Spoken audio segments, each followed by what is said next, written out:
दोस्तों, जिस पैसों को इजराइल एक दिन में जंग में जला देता है, उसी पैसे से भारत में पूरे 7 से 8 राफेल या 200 ब्रह्मोस मिसाइलें और 20 से ज़्यादा तेजस जेट्स और 30 से 40 अग्नि मिसाइलें बना सकते हैं। सोचिए कितना भारी नुकसान हो रहा है इजराइल को इस युद्ध से। सिर्फ पैसों के हिसाब से ही नहीं, बल्कि रणनीतिक रूप से भी इजराइल को हानि हो रही है।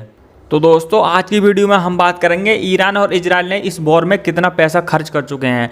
आंकड़े देखकर आप चौंक जाएंगे, वीडियो एंड तक जरूर देखें।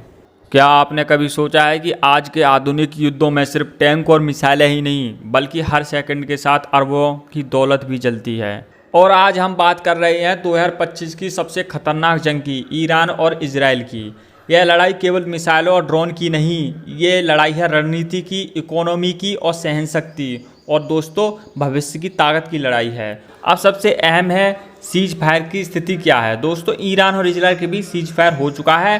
23 जून 2025 को यूएस राष्ट्रपति डोनाल्ड ट्रंप ने एक complete and total cease fire की घोषणा की, जिसे 24 जून की रात से लागू किया गया।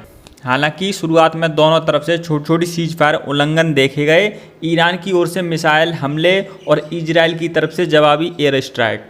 लेकिन अंततः 25 जून तक यह युद्ध विराम लगभग बरकरार रहा। अमेरिकी मध्यस्थता और ट्रंप के हस्तक्षेप से भारत सहित कई देशों ने इसका स्वागत किया है और तेल की कीमतें अब गिर गई हैं। दोस्तों, ईरान का मामला थोड़ा अलग है। वहाँ युद्ध सीधा नहीं, प्रॉक्सी वार के जरिए भी लड़ा जा रहा है। जैसे हिजबुल्लाह, हूती, इराक के पीएमएफ संगठन, ये सभी ईरान से ट्रेनिंग और फंडिंग लेते हैं और इनका इस्तेमाल हो रहा है इजराइल को चारों तरफ। ईरान का औपचारिक रक्षा बजट इस साल लगभग $23 बिलियन तक पहुंच चुका है, जो पिछले साल की तुलना में करीब 35% ज्यादा है। अगर इसे दैनिक हिसाब से देखें तो ईरान हर दिन करीब 100 से $150 मिलियन खर्च कर रहा है, जिसमें शामिल है मिसाइल प्रोडक्शन, ड्रोन टेक्नोलॉजी और प्रॉक्सी ग्रुप की फंडिंग। ईरान का सबसे बड़ा दाव है उसकी आत्मनिर्भरता।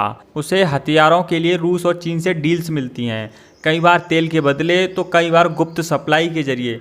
लेकिन बात वहीं अटक जाती है सैंक्शन। अमेरिका और यूरोपीय यूनियन के प्रतिबंधों की वजह से ईरान की अर्थव्यवस्था पहले से ही तनाव में है। और दोस्तों, और इजराइल की बात करते हैं, वहाँ हालात उतने आसान नहीं है जितने लगते हैं। पिछले कुछ हफ्तों में इजराइल के केंद्रीय बजट में भारी बदलाव करना पड़ा है युद्ध की वजह से। बजट घाटा बढ़ चुका है जीडीपी का लगभग 7% तक, और अब टैक्स बढ़ाने की बात हो रही है। एक और गंभीर बात, इजराइल के पास मौजूद हथियारों का स्टॉक अब तेजी से घट रहा है। जेडीएम, गाइडेड बम और मिसाइलें, इंटरसेप्टर और टैंक गोला बारूद सब सीमित हो चुका है और लगातार इस्तेमाल से जल्दी खत्म हो सकते हैं। वर्तमान में देखें तो इजराइल तकनीकी रूप से कहीं आगे है ईरान से। उसकी एयरफोर्स, साइबर क्षमता और खुफिया एजेंसी वर्ल्ड क्लास है।